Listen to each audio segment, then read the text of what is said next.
우리가 삶을 살아가는 동안에 보면 우리는 예기치 않은 어려움과 난관을 맞이할 때가 아주 많습니다. 그렇죠? 마치 길 한가운데에 놓여져 있는 커다란 돌처럼 우리의 발걸음을 멈추게 하고 또는 우리에게 좌절감을 안겨주기도 하는 문제들이 많습니다. 오늘 우리가 함께 나눌 이야기는 바로 이러한 삶의 장애물들을 만났을 때 우리가 어떻게 하나님께서 주시는 지혜로 이것을 극복할 수 있는가 하는 것에 대한 말씀입니다.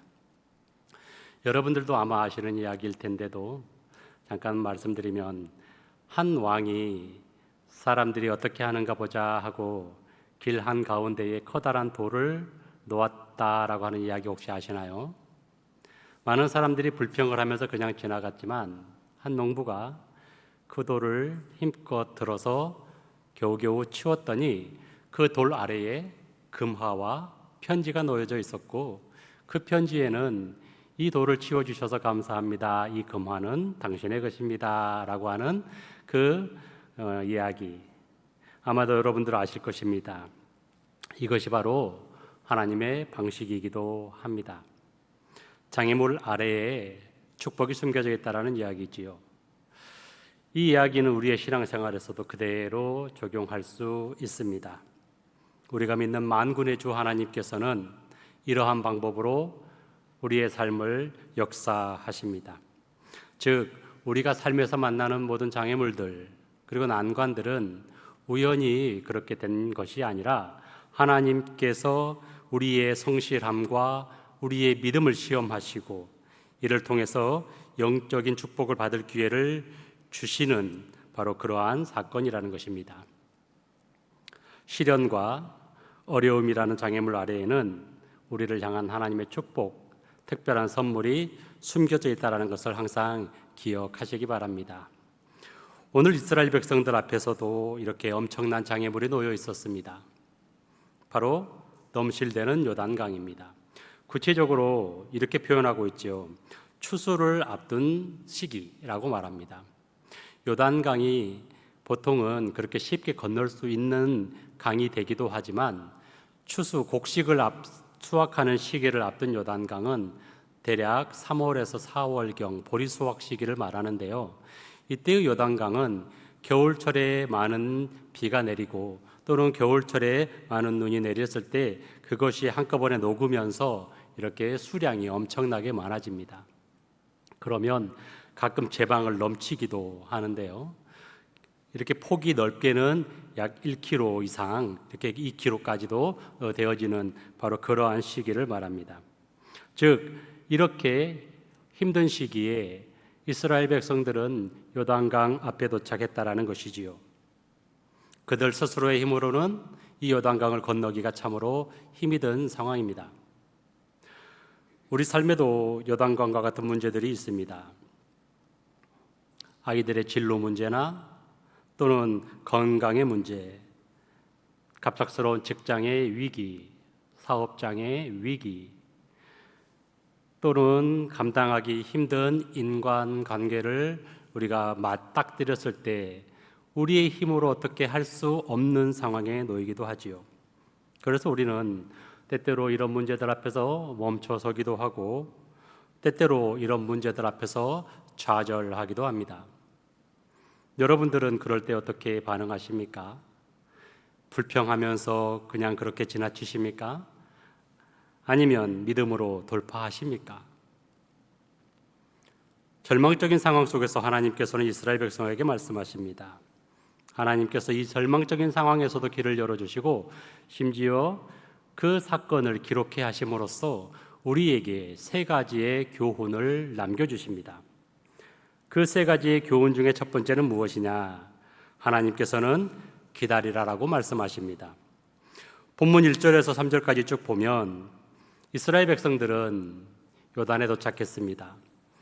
요단에 도착했는데 바로 건너지 않습니다. 하나님께서는 그들에게 기다리라고 하시지요. 며칠을 기다리게 하셨나요? 사흘이라고 기록하고 있지요. 3일을 기다리게 하셨습니다.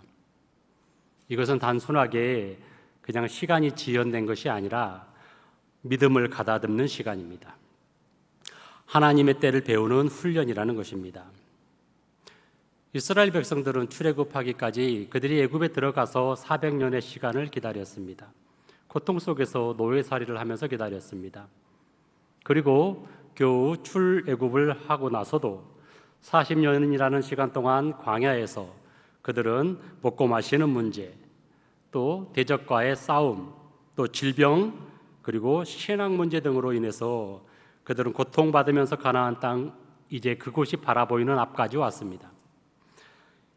이제 그들은 힘들고 지쳤습니다. 이제 빨리 저 강만 건너면 약속의 땅이 눈앞입니다. 아마 그들은 이제 다 됐다, 저기만 건너자 싶었을 것입니다. 하지만 하나님께서 기다리라고 하십니다. 하나님께서 기다리라고 하시면 기다려야 합니다. 하나님께서 왜 기다리라고 하셨느냐? 그 3일의 시간은 믿음을 가다듬는 시간이었습니다. 그들은 앞에 놓여 있는 강을 바라보았을 것입니다. 그런데 그 강이 폭이 1km 이상 되어지고, 우리가 읽진 않았지만 15절 말씀에 보니까 요단이 곡식 거두는 시기에는 항상 언덕에 넘치더라라고 기록하고 있습니다. 그 강이 콸콸 거리면서 넘치는 그러한 강이 되었다라는 것이죠. 이러한 강의 두려움은 우리도 몇 주 전에 경험해 보았지요. 고작 몇십 미터밖에 안 되는 폭을 가진 강도 범람하니까 무시무시한 강이 되었습니다. 그런데 폭이 1km 이상, 2km 이상 되어지는 그 강 앞에서, 심지어 그 언덕 제방을 넘실거리는 그 강 앞에서 이스라엘 백성들은 그 강을 바라보면서 처음에는 두려웠을 것입니다. 우리가 저기를 어떻게 건널 것인가? 우리가 저 강을 어떻게 건널 것인가? 하면서 처음에는 그들은 무서웠을 것입니다. 눈앞에 보이는 강은 거대하고 하나님의 언약궤는 아주 작아 보였을 것입니다. 그래서 하나님은 그들을 기다리게 하신 것입니다. 그리고 그들은 말씀대로 기다렸습니다. 그리고 요단강을 건널 수 있었지요. 믿음을 가다듬는다라는 것은 단순히 시간이 흐르기만을 기다리는 시간이 아닙니다. 그것은 하나님이 정하신 때를 인정하는 시간입니다. 문제를 정확하게 바라보는 시간입니다. 그리고 그 문제보다 더욱더 크시고 전능하신 하나님을 경험하는 시간입니다. 요단강은 그들이 볼 때는 건널 수 없는 장벽처럼 보였을 것입니다. 심지어 그들은 광야 40년 동안 하나님의 놀라운 기적을 여러 번 경험했음에도 불구하고 당장 내 눈앞에 엄청난 장애물이 나타나니 그들은 두렵고 그들은 떨렸을 것입니다. 이때 하나님께서는 이 기다림이라는 시간을 통해서 강물을 바라보던 그들의 시선을 하나님께로 향하게 하십니다. 3일이라는 시간 동안 하나님께서 어떠한 존재신가? 하나님께서 우리를 저 애굽에서부터 이곳에 이르기까지 40년이라는 시간 동안 어떻게 역사하셨는가? 저 하나님께서 세상을 창조하시고 우리가 믿고 따르고 우리를 인도하신 하나님께서 어떠한 능력이 있는가 했던 것을 그들은 묵상하며 믿음으로 마음을 담대하게 하는 시간이었다라는 것입니다. 그리고 오직 하나님만이 이 상황을 해결할 수 있다라는 것을 그들은 확신하게 되어졌을 것입니다. 이처럼 기다림은 인내를 훈련시킵니다. 또 우리의 마음을 겸손하게 만들어서 하나님께 순복하게 만듭니다. 또한 이 기다림의 시간은 조급함으로 인해서 우리 인간적인 방법으로 편법적인 방법을 동원하려고 하는 우리의 마음을 붙잡아주는 역할을 합니다. 그래서 하나님께 믿고 모든 것을 맡기고 기다리는 것이 바로 믿음의 본질입니다. 이스라엘 백성들은 이러한 기다림 속에서 확고한 믿음을 가질 수 있게 되었고, 그리고 그것을 통해서 그들은 요단을 건널 수 있다라고 하는 확신을 갖게 되었습니다. 이것이 바로 믿음을 정금같이 단련시키는 하나님의 방법입니다. 여러분들 앞에 놓여 있는 여러 가지 문제들도 있으시지요. 아마 당장 눈앞에서 지금 머릿속에 떠오르는 문제들도 있을 것입니다. 당장 자녀의 문제가 걸릴 것이고요. 당장 건강의 문제가 걸릴 것이고요. 당장 내 삶의 기로에 놓여 있는, 선택의 기로에 놓여 있는 경우도 있을 것이고요. 그리고 내 삶을 좌지우지할 큰 문제들이 내 앞에 놓여 있을 것입니다. 그러한 상황에서 여러분들은 하나님 믿고 하나님께 모든 것을 맡기고 기다리고 계신가요? 아니면 그 상황과 그 어려움과 그 장애물들이 여러분들의 마음을 휘어잡아서 여러분들의 방법으로 그것을 어떻게든 해결해 보고자 애쓰고 계신가요? 아마도 당장 앞에 놓여 있는 여러 가지 문제들 앞에서 좀 더 믿고 하나님의 때를 기다립시다 라고 한다면 쉽게 동의하기는 어려우실 것입니다. 하지만 우리는 기다려야 합니다. 기다리는 시간을 그냥 아무것도 하지 않고 그냥 하나님께서 이루어 주시겠지라고 넋놓고 있는 것이 아닙니다. 하나님을 바라보는 시간을 갖자라는 것입니다. 하나님이 얼마나 크신 능력이 있으신 분이신가, 하나님께서 나를 얼마나 사랑하시는가를 믿고 깨닫고 다시 한번 떠올려보는 시간을 갖자라는 것입니다. 그리고 그에 비하여 우리는 얼마나 보잘것없는가, 우리는 얼마나 약한가 하는 것을 우리는 인정해야 된다는 것입니다. 그리고 그리할 때에 우리가 하나님을 온전하게 믿고 신뢰하는 마음, 바로 믿음이 우리 마음속에 싹틀 것이며, 그것이 하나님께서 우리에게 장애물을 극복시키고 장애물을 넘어가게 하시는 첫 번째 단계라는 것을 여러분들은 반드시 깨달으시기 바랍니다. 그 다음으로 하나님께서 성결해야 한다고 하십니다. 먼저는 기다리라 하시고 그 다음으로는 성결하라 라고 하십니다. 여호수아는 백성에게 5절에서 이렇게 외칩니다. 너희는 자신을 성결하게 하라. 여호와께서 내일 너희 가운데에 기이한 일들을 행하시리라. 자신을 성결하게 하면 하나님께서 기이한 일들을 행하신다고요. 성결이란 어떻게 하는 것이 성결입니까? 우리가 생각하는 성결은 아마도 깨끗함, 옷을 빨거나 또는 여인을 가까이 하지 않는 등의 성결함을 생각하실 수도 있을 것 같습니다. 그런데 여기서 말하는 성결이라고 하는 단어는 외적인 정결함만을 의미하는 게 아닙니다.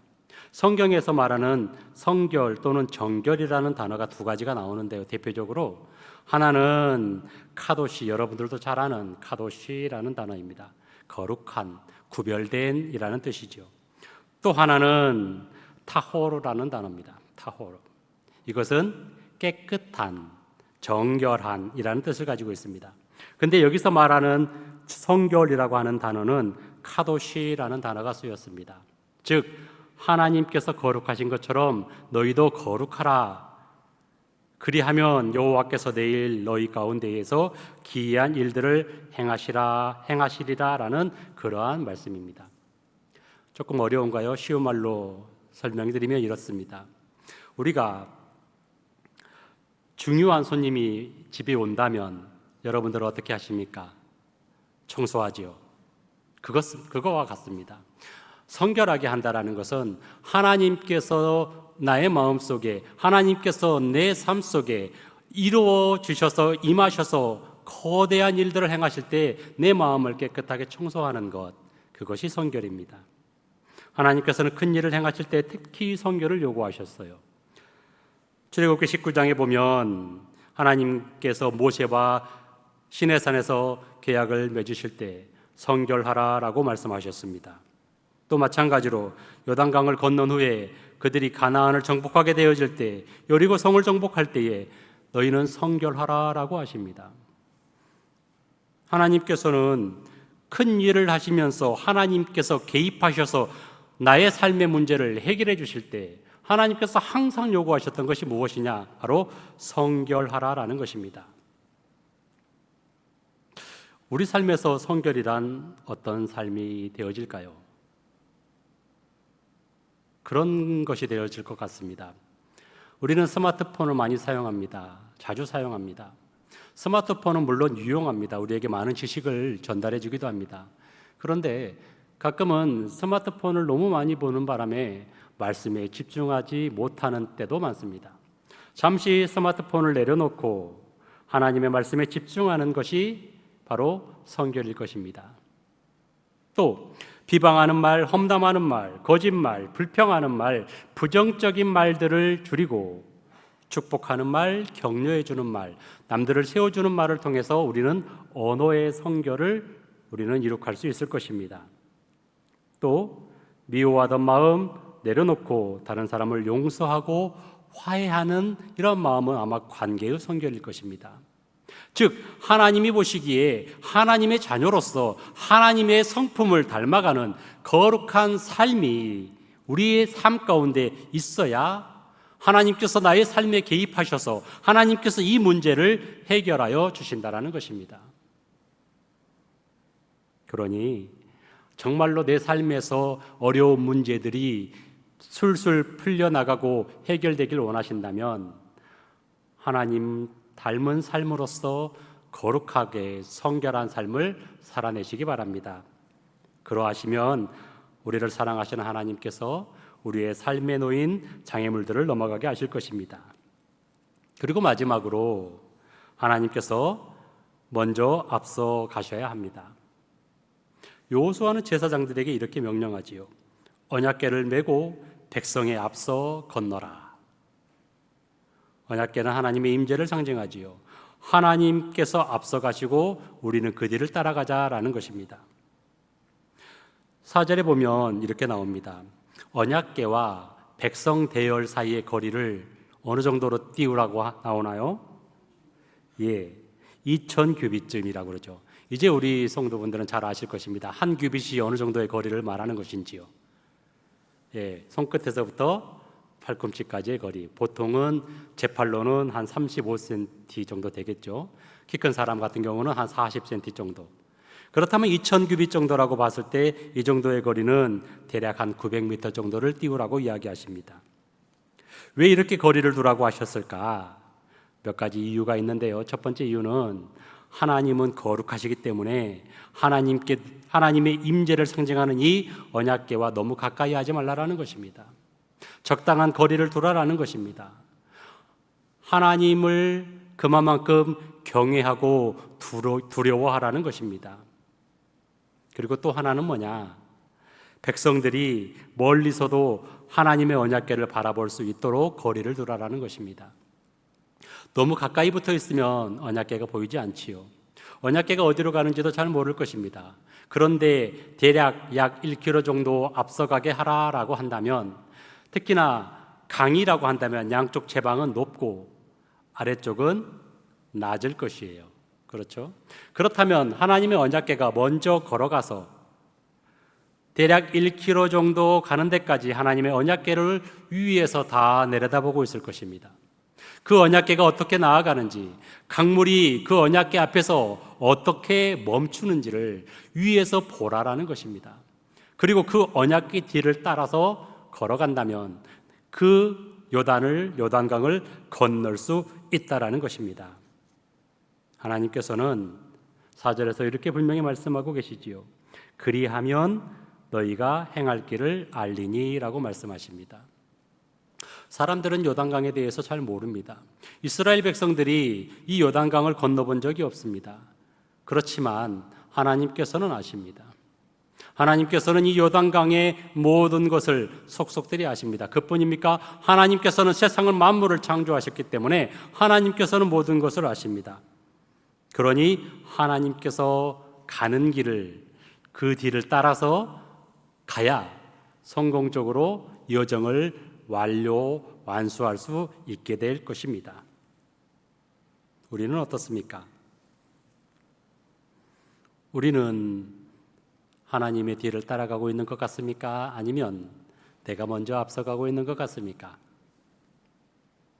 우리는 저 같은 경우도 봐도요, 자주 하나님에 앞서서 무엇인가를 계획하고 그리고 결정하고 그리고 나서 하나님께 그것을 이루어 달라고 기도합니다.